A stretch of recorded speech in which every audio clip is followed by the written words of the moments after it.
Well, just over a month ago, the billionaire businessman Patrice Motsepe and Sanlam's two former Johans, Johan van Zyl and Johan van der Merwe, announced a financial services and private equity investment player to the market, African Rainbow Capital, or ARC for short. It goes arm in arm, I suppose, with ARM. The seemingly new entry already had investments in the insurance broker Indwe Broker Holdings and back to JSE-listed special purpose acquisition company Capital Appreciation, but it's also doing lots of interesting stuff. This is the MoneyMakers. I'm Bruce Whitfield, and tonight I'm joined by one of the joint chief executives of African Rainbow Capital, Johan van der Merwe, to talk about a deal. Johan, you've bought Uber. Does that mean you're going to become a taxi driver by night and a mortgage originator by day? What's it going to happen? Yeah, now I make use of Uber, but that one we haven't bought yet, let's say that. But yes, we made an investment in Uber. We're buying a 30% stake in the mortgage originator, that's right. Now, mortgage originators were all the rage in the early 2000s during the property boom, and they undercut voracious banks. Sure, I thought their time had passed. What's so attractive about the mortgage originator Uber? You know, I think they play a very important role in the whole property market, you know, whereby people can go to the mortgage originator and they can, up to 9 banks, you know, make applications for loans. But then, you know, depending on the person, depending on the circumstances, etc., they can also advise them how to prepare, etc., in order to enhance their chances to get a mortgage from a bank at the end of the day. But also in the property sector, that John Luce at FNB and other guys in the banking world tell us the property market's not even keeping up with inflation. There's some small pockets close to where you are this evening, maybe in Clifton and Camps Bay, that are growing at 10 and 20%, but the rest of the country isn't growing particularly much. Is it a timing question? You get a good deal on Uber? Yeah, I think we did a good deal there, but we're buying from very good operators as well, so they don't give it away. But we see a lot of upside in this business. You know, it's got quite a large market share, the largest together with a company called Better Life. And, you know, we believe that the urbanization will carry on in South Africa. And yes, the property market will go, you know, through its ups and downs and cycles. But we believe in the long term, you know, property is a very important asset class. You know, this obviously is much more in the residential space, and we believe that property ownership, especially in a place like South Africa, will keep on growing and is also very important, I think, for our democracy. Just how much money has Patrice Motsepe given you to invest on his behalf? Because he did very well out of the investment that he made in Sanlam, and he's done very well through financial services there. Is it a good war chest? Yeah, we believe so. I mean, obviously, Patrice invested some 12 years ago in Sanlam on behalf of himself and a trust and a whole wide range of shareholders as well, including women groups and youth groups, etc. And after repaying all debt in this 12 years, he's got a stake in Sanlam of between 18 and 20 billion rand at this point in time. So Patrice made available 10 billion rand to African Rainbow Capital in 2 tranches of 5 billion. And that's obviously equity. If one does deals, you know, you can always leverage that as well. The first 5 billion is guaranteed. That we've got. The second 5 billion is going to depend on how he believes we've invested the first 5 billion, which I think is just fair. I mean, you've got a decent track record with him. You were running the investment business of Sanlam Investment Management, and your colleague, Johan van Zyl, of course, was chief executive of the group, and Patrice has been intimately involved, as you say, with Sanlam for the past 12 years. You guys know each other well, I suspect, by now. Yes, of course. There are certain businesses within the Sanlam fold which both Sanlam and we believe need more empowerment than the 15% that Ubuntu, which is an empowerment shareholder of Sanlam, brings to the party. So, you know, obviously that will be a first port of call with them as well. It's much more in the institutional space rather than the retail space, and so on. So between Johan van Zyl and myself and our colleagues at Sanlam, we have started negotiations and discussions on those businesses to see what is the best structure to position and proposition these businesses the most competitively in the market out there. Now, the announcement of African Rainbow Capital coincided, fortuitously perhaps or not, with the announcement by Barclays that it was keen to dramatically reduce its stake in Barclays Africa. The last time we chatted, you sounded a little bit pensive as to whether or not you might be part of a consortium that would make a pitch for the Barclays Africa stake. We know that Bob Diamond's interested. We know the PIC is interested. Are you guys seriously interested in doing some kind of JV with some fairly big and powerful shareholders to take a stake in Barclays Africa? Yeah, Bruce, we will never say no, but it is, it's quite difficult for us to see the longevity of something like that in the sense that, even though 10 billion is a lot of money, and as I said to you, it's coming in 2 tranches of 5 billion, let's say we invest the full 5 billion in ABSA or Barclays Africa, that will give us maybe a 5% stake or so. It's not a very meaningful stake. We won't have much say, and it's not very diversified because then we've got one banking asset out there. So it will be quite difficult for us to get involved in that. I know Patrice, has been speaking to some people, and there may be other ways, there are more ways than one to skin a cat.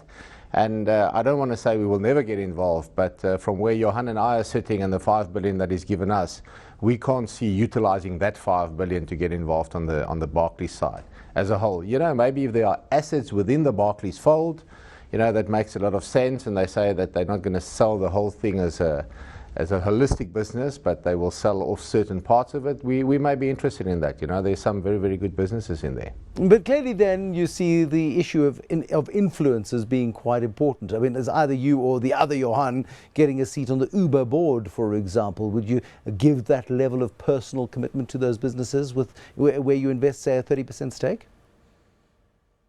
Yes, I think so. We obviously we definitely in a non-executive capacity. That's the first thing. We don't want to get involved operationally and so on. But the main thing for us is to say we want to make these businesses better after we're in them, and hopefully we've got some expertise and experience that we've gained over time, and we've got some networks, and we can open some doors, and maybe from a strategic point of view we can also make a contribution.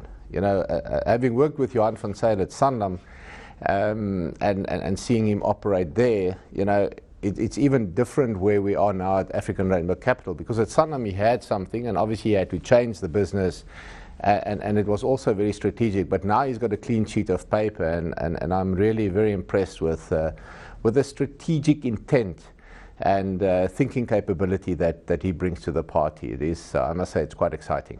Can you be more specific, though, about the personal involvement of yourselves in the companies in which you take stakes? Yeah, I think in the first place, we come to the party, as I always say, unashamedly as empowerment, because we bring Patrice's money to the party, and we want to become business's empowerment partner at the end of the day. And in that sense, there's certain things that we have to bring to the table. The first one is obviously the credibility. I think Patrice is a very credible partner. Obviously, we've got capital. But then again, in order to take a too small a stake and have no influence, it doesn't really make sense to us. For us, we want to be at the 25% plus stake where we can have influence without necessarily having control. We don't need to control businesses, but we want to say that it is meaningful in our lives of African Rainbow Capital, and that it will have impact if it does well at the end of the day. What do you make of criticism? So we will sit on the boards. Mm-hmm. We'll sit on the board of directors. Obviously, if there's a request from their side to help with things, we will do that. But obviously, we will have quite a number of investments, and it will be difficult to get operationally involved in any of these businesses. What's your response to criticism that here are 2 white guys who run Sanlam Investment Management and the chief executive of Sanlam, the group, who together now becoming the BEE partners to a whole range of South African companies potentially on behalf of Patrice, but yeah, these are 2 white guys doing it. Yeah, I think it's a fair question. Obviously this is a start. We've been going for a couple of months now, etc. And it's definitely our intention, to grow the business from where we are now. Someone like Dr. Rejoice Milani, she's on the UB and the African Rainbow Capital Board. Also a guy like Themba Gametse is very involved, and we take a lot of counsel from him.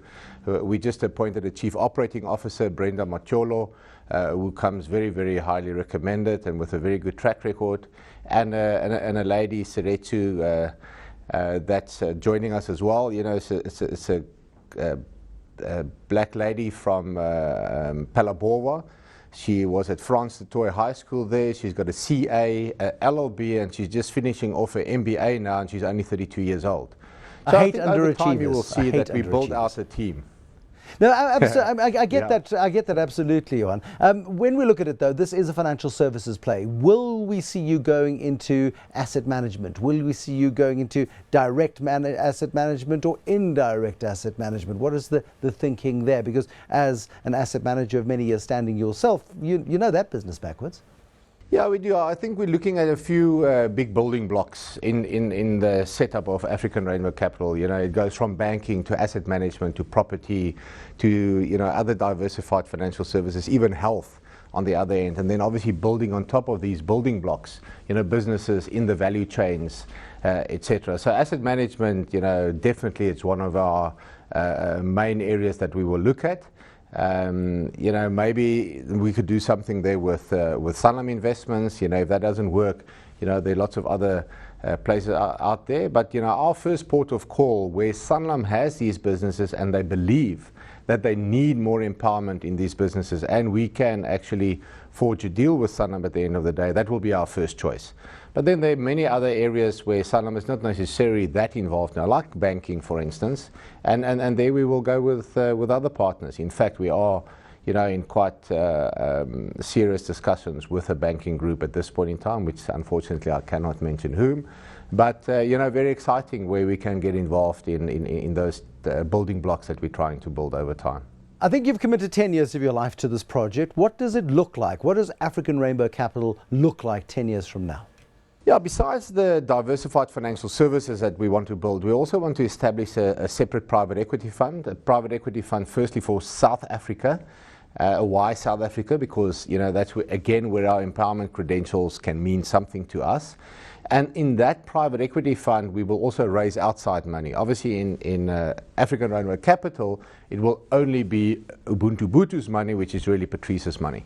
In the private equity fund, we will make quite a substantial investment, probably between 1 and 1.5 billion rand into the private equity fund, but we will raise outside funds to the tune of about 4 billion outside funds as well. And there we will look a little bit wider than financial services, not only financial services.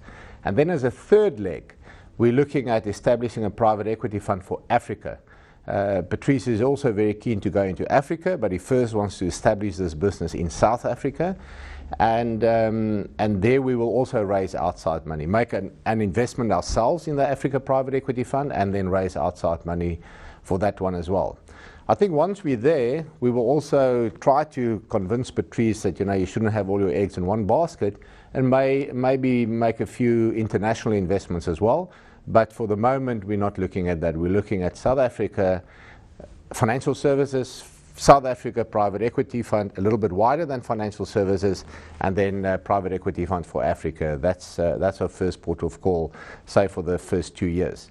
Spoken like an asset manager, Johan van der Merwe. I'm so sorry we have to leave it there, but thank you so much for coming out this evening and joining us, the Joint Chief Executive of African Rainbow Capital, Johan van der Merwe, in business with Johan van Zyl, the former Chief Executive of Sanlam. There'll be more Moneymakers tomorrow. For now, though, thank you so much for watching. Good night.